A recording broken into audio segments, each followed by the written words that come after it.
Ladies and gentlemen, Lumberjack Nation, welcome to another episode of the NAU Sports Show. I am your host, Casey. As always, whether you are watching me live or on replay, thank you. It means a lot. Hey, let's go on to the next sport. Last week we covered football. Let's go on to the next fall sport, which is volleyball. And there is no other perfect person to talk volleyball than the head coach himself, Ken Murphy. Coach Ken, how are you, sir? I'm doing great. Thank you for having me here. Thank you so much for coming on. I think last season was the first, no, 2 seasons ago was the first time that you came on. But it's always a pleasure to have you. This is the fun time of year when practice is going and camps just got over and recruiting is still going on, and you just have so much to do before the actual season starts. How are you able to keep it all together? We're just working really hard. I don't know how much we're keeping it together all the time, but I definitely feel like we're working really hard at recruiting right now. Second summer, after the COVID kind of stoppage there, we feel like there's a lot to catch up on in recruiting and doing our camps and getting ready for the season. And, having a fully normal season again, I think is pretty exciting for all of us. And knowing we can plan on things, I think is exciting for our team. Speaking of camps, recently you just finished the volleyball camps in Flagstaff. How did that go? Awesome. I mean, we were a little bit smaller capacity than some years, but we sold out, I think, of all of our camps maybe a month to 6 weeks ahead of time. 180 kids in each camp, 24 teams at our team camp, and honestly, great enthusiasm, great spirit for being back on campus at NAU. It's such a good place to be, anytime. But the kids love being here for a few days that can experience the college, thing for a little bit, but also just be around our players. Have some role models that are positive for them and learn some things about volleyball. And I just feel like it's been very spirited, very fun. Just a lot of work for sure, but definitely exciting to kind of have the camps back to that level again. Right. You also use the camps as a recruiting tool, right? Oh yeah.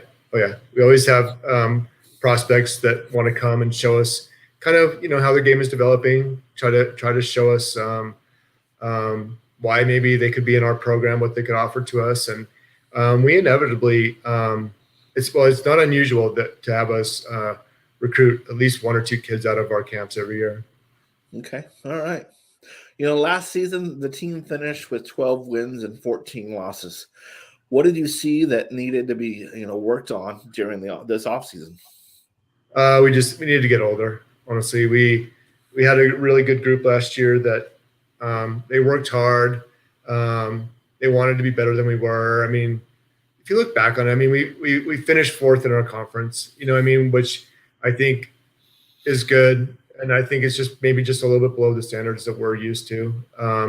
We probably scheduled too hard in the non-conference for the kind of team we had based on our age. But really, we needed an off season to mature, to develop our skill, to get our team culture back to what we're used to. I think we played some matches last year where we were in it, but we didn't have that extra little bit of cohesion, that extra little bit of belief in ourselves to kind of get past, get it to the end. And, I feel like you develop those things in the off season a lot. You develop leadership in the off season. And we went from the COVID year straight into another year. We really didn't have that break. And so we had that young team for kind of 2 years in a row. And like I said, it's a great group. And I was proud of the things that they were able to accomplish and still finish 4th in a really good conference. But I do think, we spent the last, 6 months since January just working on our team dynamic and our maturity and our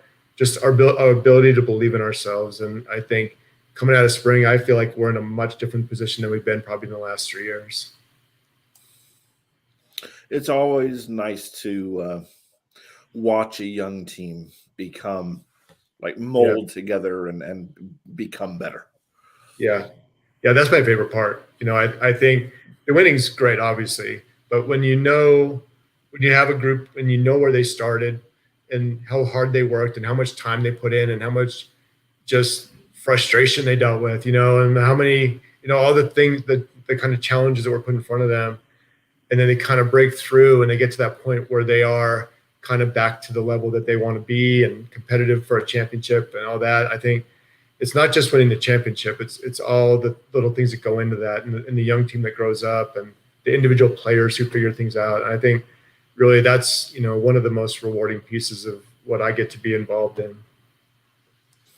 Definitely. Speaking of young players, we have some new freshmen coming into the team, Kira Hall and Kylie Moran.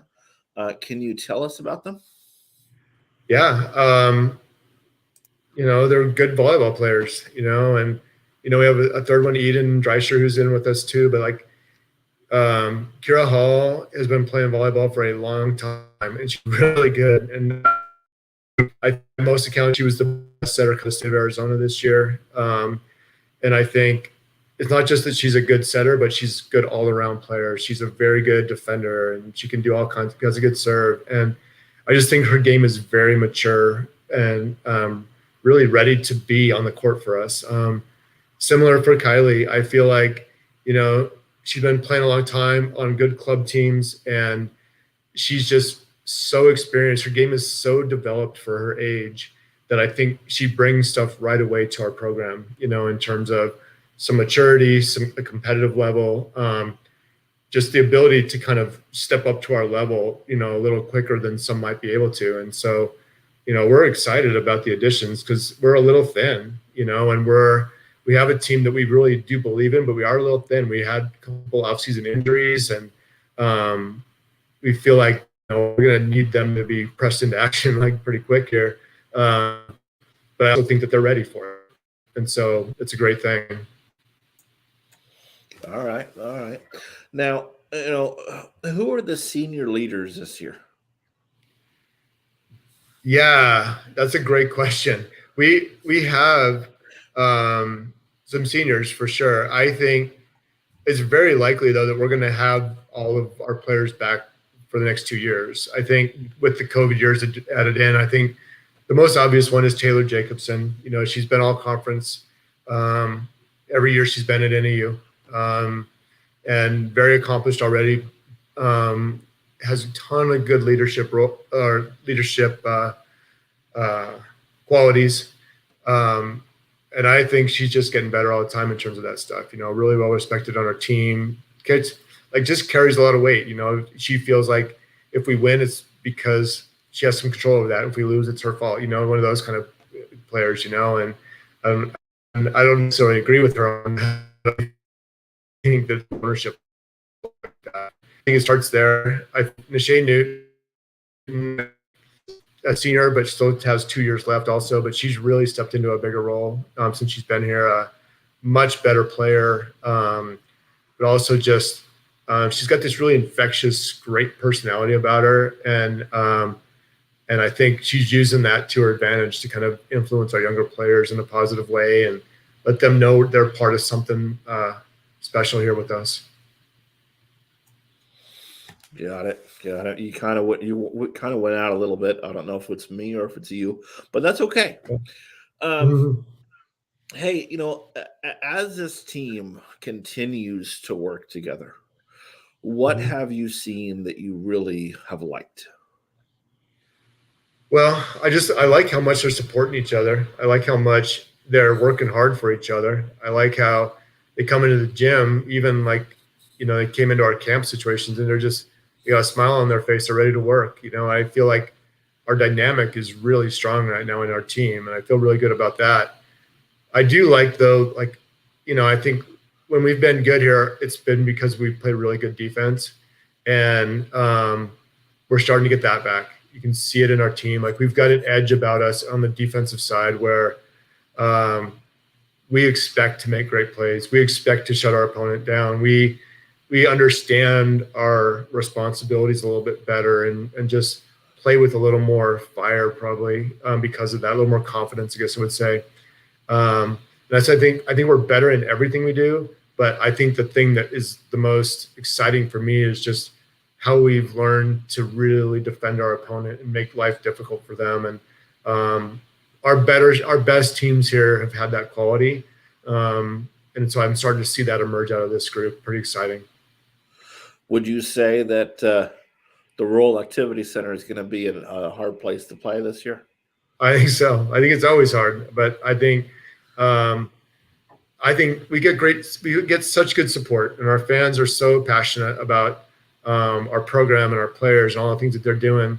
But definitely, when we have a little bit more fire in the defensive side and just do some things to our opponent between how we block and defend and just kind of keep the ball in play, you can tell it amps up in our gym. It just the fans get more involved. They get more engaged in what's happening out there. They get louder, and I don't know. It puts a hair up on my neck, honestly, just thinking about it, because it's such a fun place to play when we're playing it like that style of play, and our fans are behind us, and the whole thing's happening. So, we know how important that is for us, and we know how much teams don't like coming here because of that. So we're looking to get that back again this year. I still remember the Florida game like it was yesterday. Yeah, that is the perfect example of what's like at the best ability of NAU to play there. Yeah, and I mean, there's been others, but that's a great one because a great crowd that day. I mean, and we were playing great volleyball, and especially on the defensive side of it. I mean, playing against a physical team that we're shutting down a little bit, and man, it was electric in there. And trying to create more of those memories, I guess. Definitely. What in your mind is the hardest place to play in the Big Sky, other than NAU? Yeah, I mean, I that's a good question. Most people think it's Sac State. Just their gym's a little older, and the ball kind of floats in there a little different. That's one of the things we have to deal with in our sport, that not everybody has to do it. It kind of moves a little different in there, and I think most people feel like that's kind of the hardest place, just in terms of the gym. I think it just depends. Like, sometimes UNC gets these great crowds, and that's a tough spot. Sometimes Idaho, has a good team, and they fill that place up, and that's tough. So it really just depends, on who's playing at the top of the conference. And it's been very consistent. Like Montana State's been a little bit better lately, so they've been packing their gym too. And so you feel like, I'll just say this: I don't think there's an easy one. I don't think there's an easy one. And we know every place we go, we're going to get somebody's best, and we know we're going to get some fans on us. And that's one of the good things about Big Sky volleyball, though. People underestimate it. Like, we've got such a great thing at Roll, but when we go on the road, there's some schools that kind of have that too, and so when we get those road wins, they're very valuable to us. We know how hard it is to be on the road in this conference. Do you know how the Big Sky picks where the Big Sky Championship or the playoffs to the championship take place? Yeah. So we've switched that around a couple of times recently, but right now it's whoever wins the regular season gets to host the following year. So not the next week, but the following year. And so, like, we know last year Weber State won the regular season conference, so they get to host this coming year the conference tournament. Okay. So if we win, then we host next year. Correct. Okay. All right. And that's the plan. Just to be upfront, that's the plan. NAU opens the season at home with the Lumberjack Classic. You have Utah Tech, Old Dominion, and Michigan coming to Flagstaff. Tell me, how nice is it to get a university like Michigan coming to Flagstaff?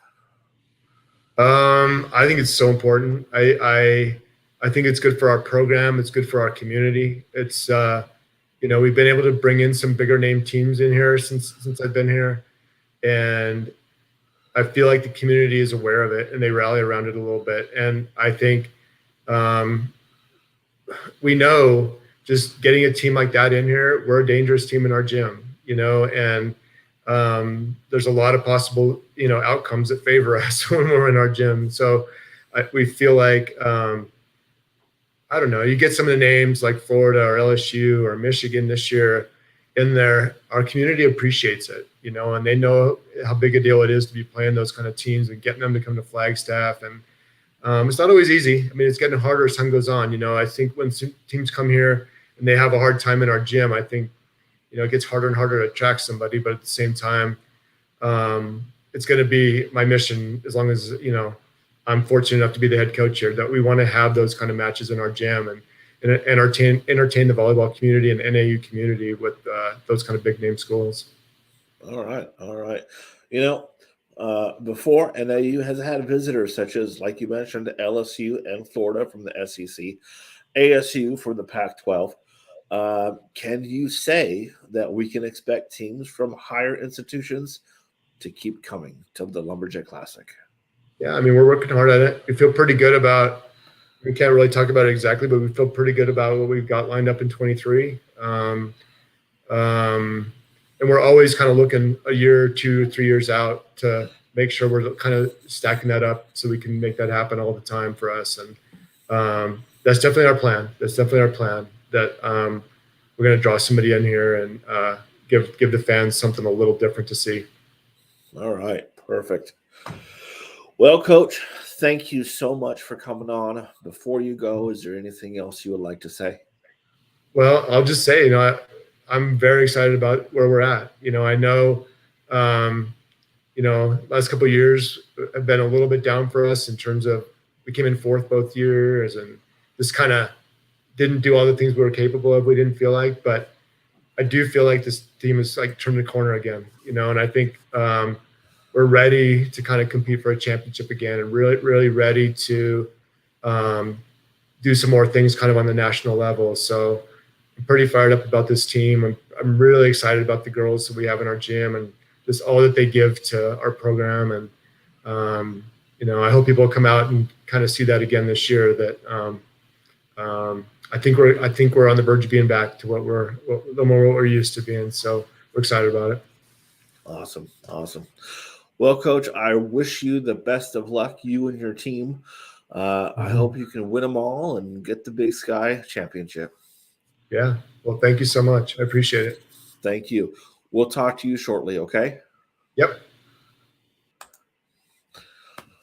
Ladies and gentlemen, thank you for watching again. Hey, as I said earlier, volleyball season starts August 26th in Flagstaff. I'm going to be giving tickets away to that because we got to fill the dome against Michigan, Utah Tech, and Old Dominion. All righty. Until next week, always root NAU. I'm Casey. Talk to you later. Bye-bye.